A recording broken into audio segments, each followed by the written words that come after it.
बुंदों आंखौ बिदि आं बुंनायबो खोनादों डाइरेक्ट आंखौ बुंदों जे मालायखौबो रायसोगारो नोङो बिरादनो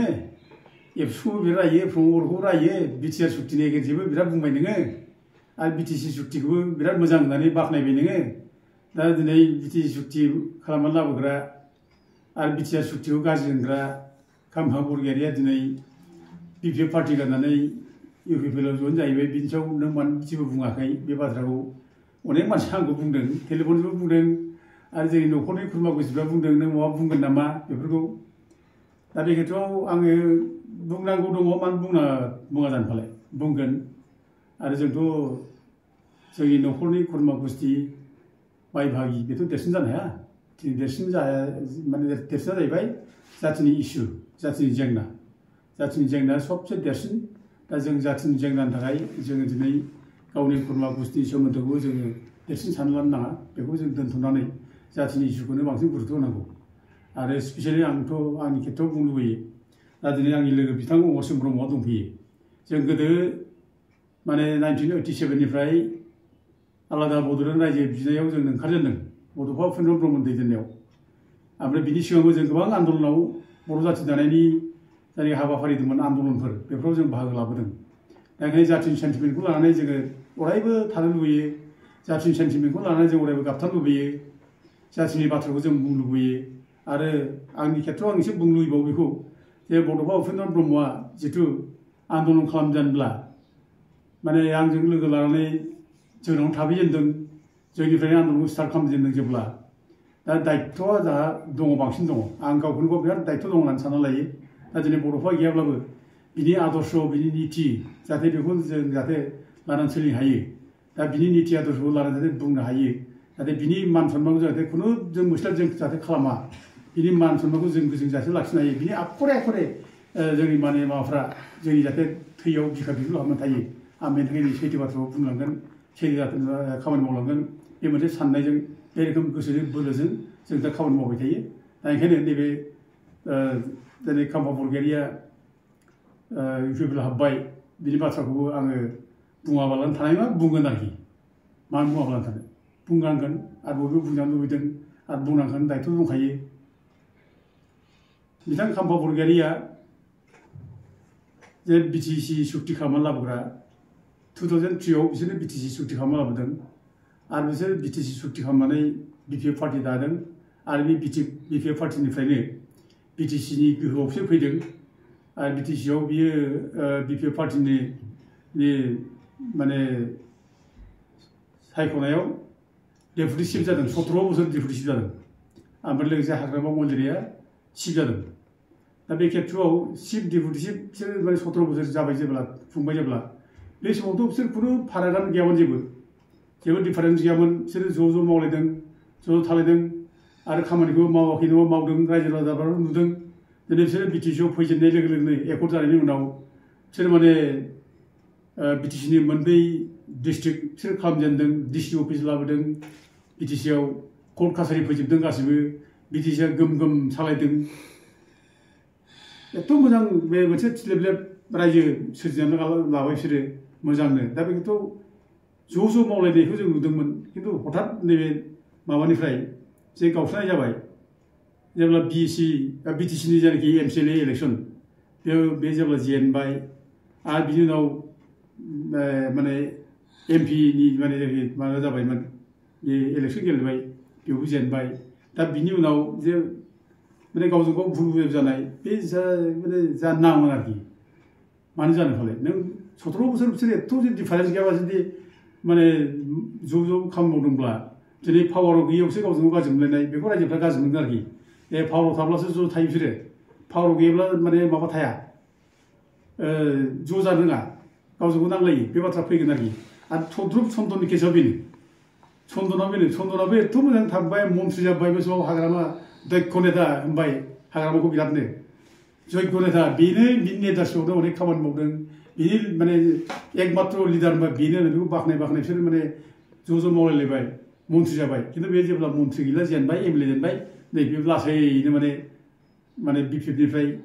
हाग्रामाजों माने बेरेखा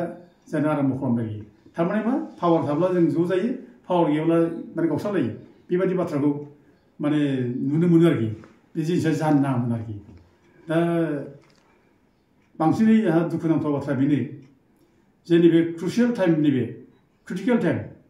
पलिटिकेल स्टेबिलिटि जोंनाव गैयि जागासिनो दा इनस्टेबिलिटि इन पलिटिक्स इन बिटिडि एरिया दा बे जागासिनो दा खुनु स्टेबिलिटि गैया दिनै माने बिजेपि सरकारा नाख्रेबनानै सेस खालामनो नागिरनाय बे मोनसे थाबाय आरो गुबुन फारसेथिं दिनै माने बिपिएफ नेताफ्रा जायफोर दङ बिसोर आन्दलन खालामनानै बै समाव बिएलटि नेता जानाय समाव संग्राम अस्त्रजों संग्राम खालामनानै गोबां सेक्रिफाइस खालामनायनि उनाव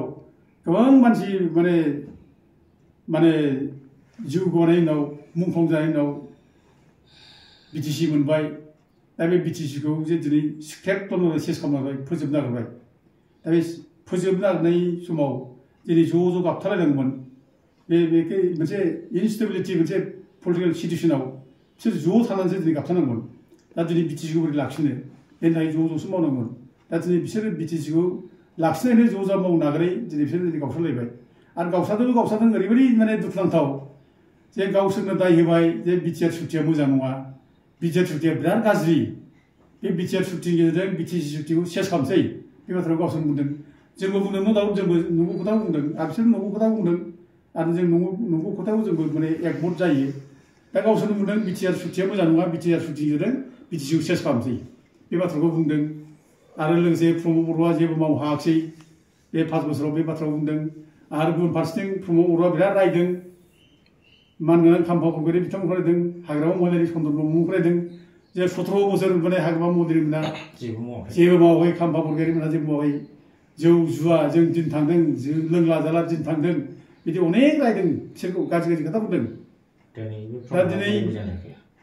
बाथ्रा जाहैबाय प्रश्न बेनो जाबाय दिनै बे प्रमद बर'आ बोरैहाय मोजां जाखो बाथ्रा बे आरोखि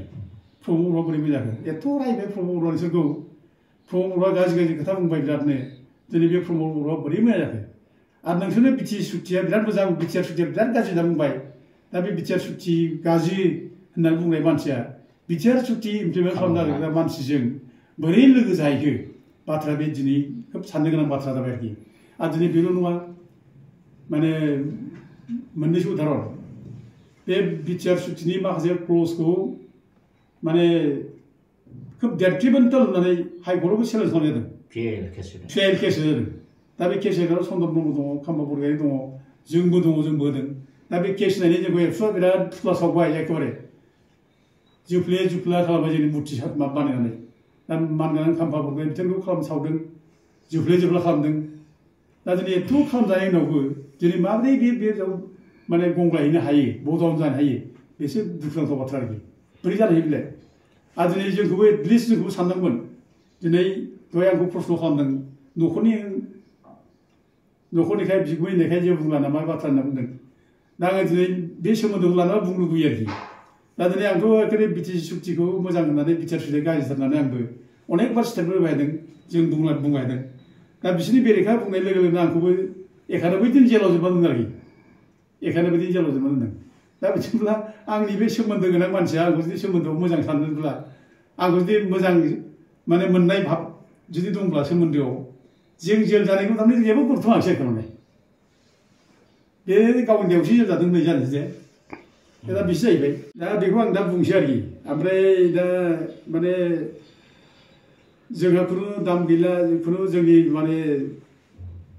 जों माने माबा जादोंब्ला दायआ गावनिखा बे दाय मावनायखौनो बे जेल जादों होनजानाय जाबाय बे आरोखि ओमफ्राय आं बेयावनो बुंनो लुबैदों आरोखि जे दिनै बे जे इउपिपिएलआव थांदों इउपिपिएलआव जे जयेन जाहैबाय बिनि खारनखौ आरोखि दा बे मानो थांखो बिनि खारनखौ फार्स्टआव आं बेखौ बुंगोन गावनि बिदा फंबाय बाय बाहागि खुरमा गुस्थिखौ दुखु दाहायाव दोननानै मेगनाव मोदै सौनानै माने जाथियाव माने बुथारलायनाय लाबोनानै रायजो सासन खालामना दोनबा बे रायजोआव खुनु सुख जाया नोंबो सुख मोननाय नङा आरोखि आं दिनै बे मानगोनां खाम्फा बरगयारि ओमफ्राय चन्द्र ब्रह्मखौ बुंदों आरोखि बेखौनो भगवत गीतायाव बुंदों आरोखि न सश्रेय अनुपच्चामे हत्या सजन भाबि न खांखे विजयं कृष्ण न स रायजो सुखानि स नों खुनुदिन सुख जाया आरो बे रायजोआ खुनुदिन सुख जाया नों गावनि बिदा फंबाय बाय बाहागियाव जे दुखुआव दोननानै बिदा फंबाय बाय बाहागि न'खरनि खुरमा गुस्थिनि जाथिनि साननायनि बेरेखा खालामोब्ला खुनु सुख जाया। बे नों जेराव एखे बिटिआर सुटिया मोजां मोनथारा मिथिखाबाय प्रमद बर'ना मोजां मानसि नङा बिसोरो थगायगासिनो सानफ्रामबो बेखौ जों जेराव मिथिगासिनो दं। बोरै थांखो बिजोंलाय दिनै एबसुनि नेता दिफेन बर'मोन बादि मानसि थगायसुला एखेबारे बिसोर थगायसुलासिन रावबो गैया बर' जाथियाव। दा दिनै बिसोरो बोरै माने बेयाव हान्थु बोरै फरायहैखो बोरै थांखो मानो थांखो दा बे थांनाय खारना बेनो जे आङो जा मिथिदों बेखौ मिथिनायाव जे जेब्ला MP इलेक्सन जेनो इलेक्सन जेननायनि उनाव बेहा गोबां रिन जादोंमोन होननानै आं बेखौ खोनादों आरोखि आं मिथिगौ आरोखि रिन जादों बेहा थाखा फैसा गैला थाखा फैसा रिन जालांबाय। दा बे जेब्लानाखि बिदि जालायनानै बोराबनानै थालायलाय जायो बे बोराबनायाव हयथ' हाग्रामाया माबा मोनसे खोथा बुंदोंमोन बेखौ दा बिनि सायाव बे बोराबनानै थादों। दा थेवबो ज' जाफिनलायबायमोन बिसोरो ज' जाफिनलायबायमोन मिलायफिननांगौ ज' जानांगौ होननानै ज' जाफिनलायबाय। ओमफ्राय बिनि जायनाखि माबा फैसा खरस जानाय रिन जानाय MP इलेक्सनाव बेखौ हरफिनसै होननानै हाग्रामाबो बेखौ रेडि जाबायमोन आरो गावबो बेखौनो आसा खालामदोंमोन। जोंना बिथां खाम्फा बरगयारिबो आसा खालामबायमोन जे फैसाखौ हरफिनथोंसै बिदि मोनसे रिन सुख'आनो जासै बेबायदि मोनसे दंसैमोन आरोखि। आरो बे बाथ्राया आंनि बाथ्रा नङा ब्लकनि मानसिया गासैबो मिथिगौ गावनि माने चिरां दुवार्सनि ब्लकनि मानसिफोर गासैबो मिथिगौ बिसोरनि सिगाङावबो रायलायदों बिसोरजोंबो रायलायदों जे माने फैसा हरनो होनाया हराखिसै दाबो रिन सुख'नाय बाथ्रा। दा दिनै बाथ्रा बेमोन आरोखि। दा दिनै रिन सुख'नाय बाथ्राखौ जुदि माने हाग्रामा महिलाया बुंदोंमोनब्ला नेयोमोन ना एसे टाइम दंमोन ना नेयोमोन ना बेनो जुदि गिदिर बाथ्रा मोनब्ला आरो रायलायनायनि गेजेराव थि खालामना लामोन बेखौ खालामाखिसै। नैबे 15 तारिख फेब्रुवारियाव होनाय खोथामोन आं खोनानायाव आरोखि 15 तारिख फेब्रुवारियाव माने हाग्रामा महिलारिया बेनो रिन सुख'नो थाखाय फैसाखौ हरगोन आरो फैसायाबो फिसा फिसौ फैसा नङा गिदिर फैसा आरोखि खोनानायाव खोब गिदिर फैसा आरो खोनानायाव आंनि खुगाजों बेसेबां खोनानाय गिदिर एमाउन्ट हरनायनि बाथ्रा बुंदों आरोखि। दा होनबाथ' मोजाङानोमोन दाथ' मोजां मोनदोंमोन होनबाथ' मिलायसिगोनब्ला मोजां जाबाय बेखौ जों सानदोंमोन खिन्थु बिसोर जायाखिसै खोब दुखुनांथाव। दा बेखौ मा बुङो बे फैसा नाय थांनो होननानै दा बुंनोसै दा ब्लकनि मानसियाथ' बेखौ बुङो दा ब्लकनि मानसिया गावनि ब्लकनि मानसिया बुङो फैसानि थाखाय थांदों होननानै थारमाने हाग्रामाया जेसेबां फैसा लादों बेखौ फसायाखिसै दा बांसिन फैसा मोननायखाय थांबाय बेबायदि मोनसे आल'सना दिनै जानो बायदि मानो बिदि बुंजानो हालाय जों दुखु मोनदों आरोखि आंथ' निजे बिराद दुखु मोनदों आरोखि आं बिराद मोजां मोनोमोन खाम्फा बरगयारिखौ गोरों मानसिबो बेयो आरो बे गाइड खालामनांगौ दायित्व दं बेहा नैबे क्रुसियेल टाइमाव बे गाबथारनांगौ खिन्थु गाबथारनो थाखाय दायित्व गैयाजासे बे खालामबायब्ला बेथ' बिराद अननाय जाबाय बेखौ सोर मोजां मोनथारो रावबोथ' मोजां मोननाय नङा। आरो पार्टि सोलायग्रा मानसिखौ रावबो मोजां मोना गावनि पार्टिखौ मोजां खालाम फोसाब माबा दाय दस जादोंब्ला पार्टियाव सावराय हायोमोन बिसोरो हाग्रामा महिलारिया मा दाय दं बुंना खुला खुलि बुं मिथियाव सावरायनानै दायआव आङो हाग्रामा महिलारिया जौबो बेहाबो दाय दंब्ला बिनि दायखौलाय मानो रायलाय मोना बिनि दायखौ बुंनांगोन ना होमब्लासो पार्टिया संशोधन जागोन मोजां जागोन। दा बेखौ सावरायाखै बाहायलाबासो गावसो खालामबाय माने दुर्बल मानसिया बिदि खालामनो होनाय बेनो जाबाय आरोखि दुर्बल मानसिफ्रा माने थरख' खालामनो साहस खालामो आरोखि साहस गैया साइड दानो आरोखि दा बे आरोखि दा बेखौनो जों ज' थर्कनि कर्ता अ मुर्खाय होनना बुंदों आरोखि जाय थरख' खालामा बे मुर्ख ओरैनो आरोखि ज' मा होनो ओमफ्राय ज' थरनि कर्ता ज' थरनि कर्ता अ घमन है बेखौनो घमन अहंकार आं बिदि मान थरख' खालामफालाय बेबायदि मानसिलाय आं खालामा घमन बे घमनदि मानसिया अहंकार मानसिया थरख' खालामा। ओमफ्राय मोनसे बुंदों ज' थरनि कर्ता अ मुर्खाय जाय थरख' खालामा बे मुर्ख मानसिया थरख' खालामा होनना बुंदों। आरो मोनसे खोथा बुंदों ज' थर खर्दिका नय साहसनि कर्ता अ बे बुंदों बे बान्दार ही गुलाम ये गुलाम है होनदों ज' थर खर्दिका साहसनि कर्ता अ गुलाम है